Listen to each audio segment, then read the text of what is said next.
We're joined now by Gengaro, Stifel Managing Director. So Stephen, thank you so much for joining us. Maybe just start there with the bigger picture, Stephen, because you look at least in North America, there's these signs that maybe consumer demand for EVs waning a bit.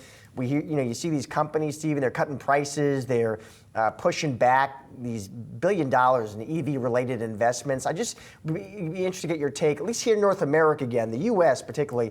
How do you see the EV market right now? Yeah, thanks for having me. So, as you mentioned, adoption of EVs in China and Europe is north of 25%. Last year, the U.S. sold about 7.6% of passenger vehicles were electric, and clearly there are some short-term headwinds, right? So even if you take out, the interest rate concerns and the expense that creates for the consumer, the two biggest items on the EV side, right? It's vehicle costs. That's one, right? And that's tied into interest rates, but just clearly vehicle costs are higher. And then second is range anxiety / charging infrastructure awareness. So those are clearly the biggest headwinds. We believe, on the one hand, an increase in model availability from both startup EV manufacturers and legacy OEMs will help. You'll start to see the technology that was designed for some of the high-end vehicles filter down into vehicles that are at price points that more Americans can afford. And then second, on the charging side, the government is just starting a plan to spend about $7.5 billion on the NEVI funding, the National Electric Vehicle Infrastructure funding, which should help on the charging front, right? This is an evolution. This isn't going to happen overnight, and clearly, you've seen some short-term headwinds, but there are several factors that are popping up over the next couple of years, which I think start to ease the road for EV adoption. And just to drill down on one issue in particular, Steve, I'm just interested to get your take on, interest rates, because I remember Elon Musk on that last Tesla call, he called out higher rates, talked about how specifically that was a challenge for his business. So as you look ahead, and look at the interest rate environment, what does that mean for EVs in 24 in terms of just pricing, sales? Yeah, it's a problem, but I actually just bought a car, right? You start looking at 7-8% rates instead of zero a couple of years back. It is a big problem. But so there's a couple of things, right? One is clearly prices have come under pressure a bit, right? You've seen, and you mentioned the Tesla's approach to that, right? The second is, there is $7,500 of federal government incentives in tax credits that are coming back to the consumer. That helps, and there's obviously some price points involved in who's eligible, but that helps on the cost side. And then third, and this does tie into overall, vehicle prices, that is going to help as you start to see more moderately priced vehicles available. It's interesting, just from personal experience, just going down to the local Ford dealership as an example, a year ago they were selling the Mach-E's over list, and then they were selling them out list a couple months back, and now they're calling consumers trying to discount them and get them in the market. So it is a problem in the high interest rate environment, and that's clearly why we've seen a lot of negative sentiment recently around EV sales. But I think the pricing ultimately is what's going to drive sales going forward, and then obviously we'll watch what interest rates do next year. Well, and of course, there's also just quickly the effect of gas prices, right? We've seen gasoline prices come down.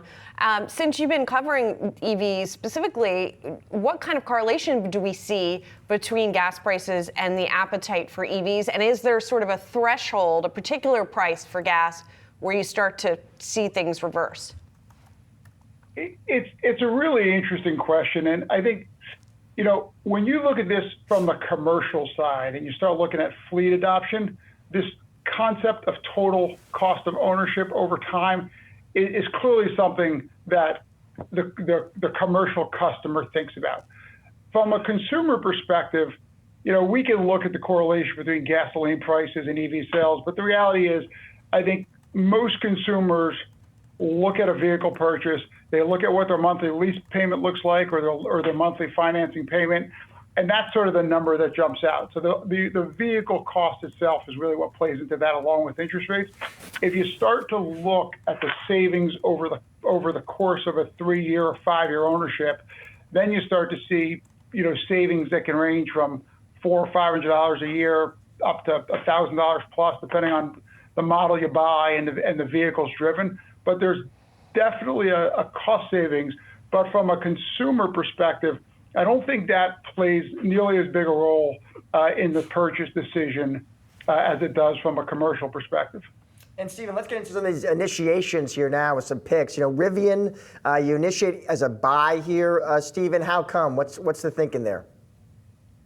There's really three big reasons behind that, right? One is their initial vehicle, which is on the roads now, the R1, both pickup truck and SUV. It's clearly on the expensive side. It is a vehicle which is building brand awareness for the company. You're starting to see sales increase, so that helps. But then there's two other big factors, right? One is they have a deal with Amazon. Amazon actually owns about 16% of the stock, but they collaborated with Amazon on the design of an electric delivery vehicle. There's a 100,000 vehicle order there, which is helping. But now behind that, they're starting pilot programs for that electric delivery van with other potential customers. And I think that could be a positive catalyst for the shares over the next year as we get results of that program. And then finally, and I referenced this a little bit earlier, but as you start to filter down to vehicles that are more affordable for most consumers, they have the R2 vehicle, which is a mid-sized SUV, which is the most popular type vehicle in America right now. That starts to hit the production in 2026. I think that's ultimately going to be the driver of high volumes and help boost profitability. So those three factors are really the big drivers behind our positive stance on Rivian. At the same time, whether you're talking about Rivian, which you just spoke about, or Lucid, which you have a hold on, the economics of building EVs has seemed to be really tricky, right? Tesla seems to finally have figured it out, but it took it a long time. So what gives you confidence that Rivian's going to get there, and are you concerned about Lucid not quite getting there? So you mentioned it on the Tesla front, and it's a good point. It's harder to build a vehicle than many people think. So that's number one. You need volume, right? Because there's an immense amount of expense which goes into the R&D, the construction of the facilities, getting the production lines up and running. So you need volume flow through. And so when we think about Rivian, what we think about is, A, are the vehicles desirable? What's coming out to the market? So we check mark, yes, that's definitely, we believe that. Two is, how do you start to get margin expansion, right? And right now, even on the gross profit line, they're negative. We think they can get gross profit margins to about break even by the end of 2024.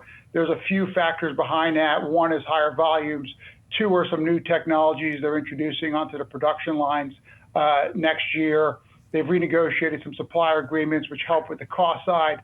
So there's many factors here in addition to volume which will start to help push them towards gross profit positive and then ultimately EBITDA positive probably by 2026. And they have $10 billion of liquidity in place, which I think helps them get there. You mentioned Lucid, and on the Lucid front, the sports sedan that they have in the market right now is outstanding. They have a Gravity SUV they just unveiled that I got to see a couple days ago that will help drive sales as you get late into 24. They probably need capital a little bit sooner than Rivian does, which is one of the things that has kept us on the sidelines on Lucid right now. And then their sort of mid-size, probably more volume-driven vehicle is several years down the road.